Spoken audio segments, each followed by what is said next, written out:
মেরামতির জন্য বন্ধ থাকবে সোদপুর ব্রিজ। মেরামতির কাজ শুরু হলে প্রায় 2 মাসের জন্য বন্ধ থাকতে পারে ব্রিজটি। সূত্রের খবর অনুযায়ী মে মাসের শেষ থেকে এই ব্রিজটি চলাচলের জন্য বন্ধ করে দেওয়া হবে।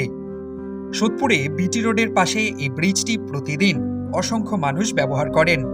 এই ব্রিজের উপর চলে বাস অথবা ছোট লরির মতো গাড়ি সহ ছোট গাড়ি এবং বাইক বা স্কুটার। দীর্ঘদিন রক্ষণাবেক্ষণ ছাড়াই রয়েছে ব্রিজটি, কিন্তু ক্রমাগত গাড়ির চাপ বাড়ায় এবার দরকার হয়েছে রক্ষণাবেক্ষণের। তবে এই ব্রিজ বন্ধ হলে সমস্যায় পড়তে পারেন অসংখ্য নিত্যযাত্রী ছাড়াও বহু ব্যবসায়ী। আসলে এই ব্রিজের নিচেই বসে বিশাল সোদপুর বাজার, এমনকি রয়েছে বহু নামী বিপণীর দোকান। কিন্তু ব্রিজ বন্ধ হলে দোকান বাজার খুলবে কিনা তা নিয়ে এখনও ধোঁয়াশা আছে। তবে নিত্যযাত্রীদের জন্য খুলে দেওয়া হবে বিকল্প রাস্তা। এখন কাজ চলছে সেই বিকল্প রাস্তা মেরামতির।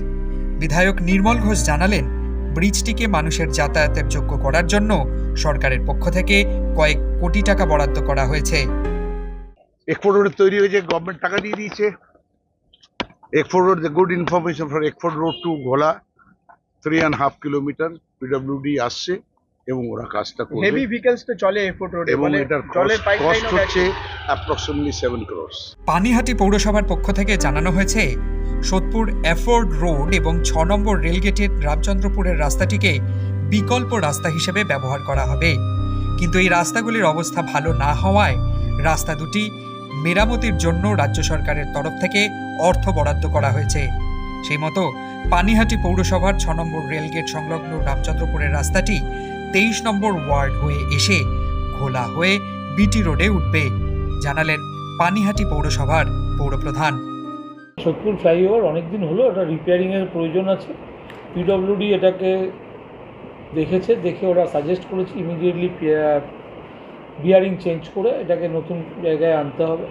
অতএব বিয়ারিং চেঞ্জ করতে গেলে 2 মাসের জন্য ওদের শাটডাউন নেবে। অতএব শাটডাউন নিতে গেলে টোটালটাই যদি ভিকেলস বন্ধ করতে হয় তাহলে আমার বিকল্প রাস্তা রেডি করতে হবে। তার মধ্যে হচ্ছে এফোর্ড রোড রাসমণি মোড় হয়ে, আর এদিকে রামচন্দ্রপুরের রাস্তা অলরেডি কেএমডি হ্যান্ডওভার নিয়েছে, তারা কাজ করছে।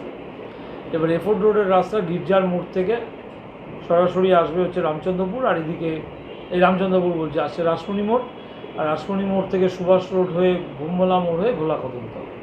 এই রাস্তাটা কেএমডি আপাতত দায়িত্ব নিয়েছে, এই পিডব্লিউডি তারা রিপেয়ারিং করবে। দীর্ঘদিন ধরে রক্ষণাবেক্ষণের অভাবে রীতিমতো ধুঁকছে সোদপুর ব্রিজটি। এই মেরামতি হলে ব্রিজটি ফের ভারী যানবাহন চলাচলের যোগ্য হয়ে উঠবে। এতে উপকৃত হবেন স্থানীয় বাসিন্দা থেকে শুরু করে নিত্যযাত্রীরাও। ব্যারাকপুর থেকে প্রতীতি ঘোষের রিপোর্ট, দ্য ওয়াল।